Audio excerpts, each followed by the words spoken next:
going on, everybody? So I got some footage a couple weeks ago driving on US-50 in Colorado. This was an alternative to I-70 just because I had never been on it before, and it is a truck route. So while it's summertime, while I don't have to worry about snow or ice or anything crazy like that, I wanted to give it a shot and see how truck friendly it was. And I decided to record the drive from Sargents, Colorado, all the way to Poncha Springs. So it's about 35 miles of road here, and you start off at about 8,000 feet elevation, climb all the way to over 11,000 feet, and then drop back down to about 7,500 feet. So over the course of this entire video, you'll see about 3,500 feet elevation gained, followed by about 4,000 feet lost. So really mountainous terrain here. At the top is Monarch Pass, which is actually the Continental Divide. And so I essentially cross from the Atlantic.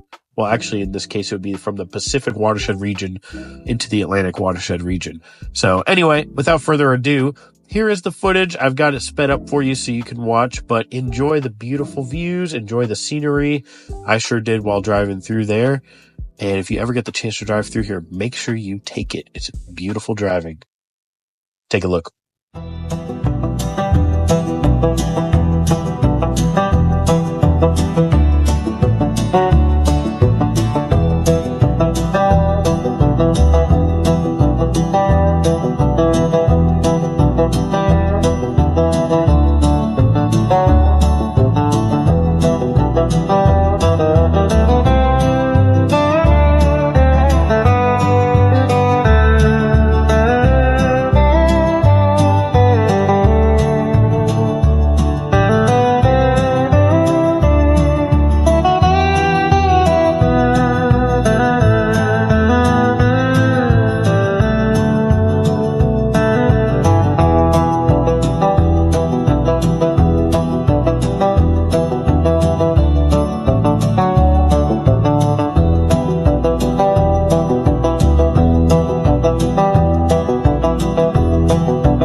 Right, so at this point now, I've reached the summit of Monarch Pass. As you can see here, the Continental Divide, 11,312 feet above sea level. So I went inside, there's like a little gift shop. It's also a stop-off point for hikers and those who are scaling the peaks in the area. So they got this little spot where you can mine for your own gold. Stuff for the kids, souvenirs. They even have a place you can order food in here. Super overpriced, of course. I don't know what else you expect. But either way, now we're going to begin the descent down. So here's the rest of the video. So now we're going to go from 11,312 feet down to about 7,500 over the course of the next 15 miles. Enjoy the view.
So now at this point, elevation's starting to level off a little bit. We're coming into Poncha Springs, which brings this video to an end.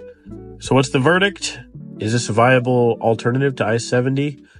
In my opinion, I think it is, but only in the summer. I think given no guardrail going up or down that steep grade, I think in the winter this could definitely be hairy for trucks. But in the summer, for sure, this is definitely an alternative to I-70. So what do you think? You ever been through here before? Do you want to come through here? Let me know in the comments. Thank you so much for watching. Until next time, God bless.